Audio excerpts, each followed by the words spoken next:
What's up guys, CJ here, and welcome back to another all-new Hybrid Network Star Wars video. This time a really big one, as one of the greatest unanswered questions of The Last Jedi and the sequel trilogy as a whole really has finally been answered. That question is, how did Supreme Leader Snoke rise to power? And yes, we do finally have the truth behind that unsolved mystery thanks to the Last Jedi novelization, which was co-written by Rian Johnson himself. And the truth is, well, probably a little more underwhelming than you're hoping for, but to be fair, this isn't a full detailed breakdown of his origins, because the book actually doesn't provide that, which is something that will likely be delved into further in future books, movies, or shows somewhere down the road. But the novelization does give us a lot more information about the character than we had before, and not just because the amount of information we had before, was zero. This actually has some surprising insights into his thinking, his philosophy, and his history, including a surprising run-in with a certain Jedi Master.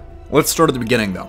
We still don't know exactly where Snoke came from or what exactly he is. Given his unusually tall and lanky stature, I think it's safe to assume that he isn't human, but even that we aren't told in this novel. Rumors that Snoke was from the unknown regions seem to be true, as he emerged from the shadows in the aftermath of Return of the Jedi, although the book implies that Emperor Palpatine had sensed his presence before his death, but he wasn't sure exactly what he was sensing. He was just feeling something out in the unknown regions. The Emperor's death, of course, set Operation Cinder into motion, which players of Star Wars Battlefront 2 will recognize as a top-secret and covert plan to begin after Palpatine's death, with the aim of completely dismantling the old Empire so that a new, stronger one could rise in its place. That obviously set the stage for the First Order, which fled into the unknown regions and established laboratories, factories, and shipyards to begin stockpiling for their eventual return to the galaxy. And it's into this uncertain time that Snoke emerges. His rise to power in the First Order was definitely not foreseen by the established leaders of that time, like Gallius Rax from the Aftermath books, whom Snoke actually had killed along with the other existing leaders. While we may never know Snoke's true mission, we do know that the First Order was actually just a means to an end for him, and what end, again,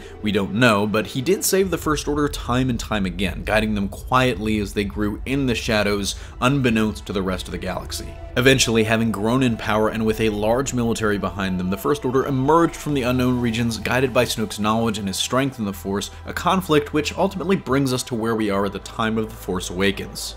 But believe it or not, we also get a little more background on Snoke's life before the First Order, although it is very vague and the concrete details are few and far between.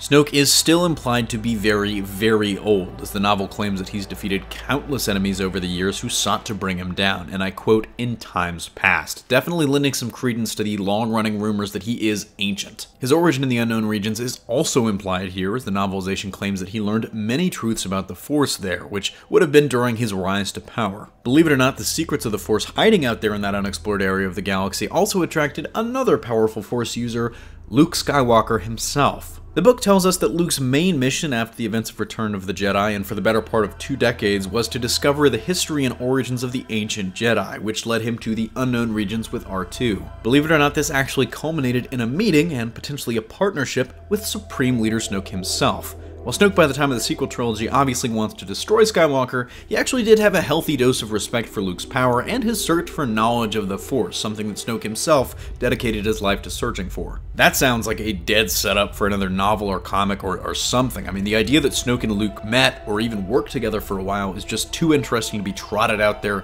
just because. Trust me, that's gonna be something down the road. All of this history and backstory we learn in this novelization lends itself to the idea that Snoke isn't a Sith or a Jedi, but something else completely different thanks to his upbringing in the unknown regions. His exposure to the Force isn't colored by either dogmatic philosophy, but that hasn't made him any less evil or power-hungry either. In addition to giving us some extra backstory on Snoke, the book also details and deepens some moments in the movie. We learned that Snoke wanted to take Rey as an apprentice and actually was fed up with Kylo and his instability, though he admitted that Ben Solo could be powerful if he could ever fully separate from the light side. At the end of the day, all of this paints an interesting, if obviously still incomplete, portrait of Snoke as this ancient and powerful Force user who took control of the First Order in the unknown regions out of nowhere, intending to use it for his own mysterious ends, and kind of shepherded it into the massive force that it is today. Granted, there is a chance, and a pretty decent one too, that this origin is all, or at least partially retconned by Episode 9 and J.J. Abrams. It's been widely reported that Rian threw out J.J.'s treatments for Episode 8, so why wouldn't Abrams do the same thing? Let me know what you think in the comment section down below, but that's going to do it for me here. Thanks for watching. Don't forget to smash that like if you like what you saw, subscribe for more great content every single day, and consider turning on your notifications to be alerted every time we upload a new video. For even more content, check out our website at hybridnetworkyt.com or our gaming spinoff at HN Gaming.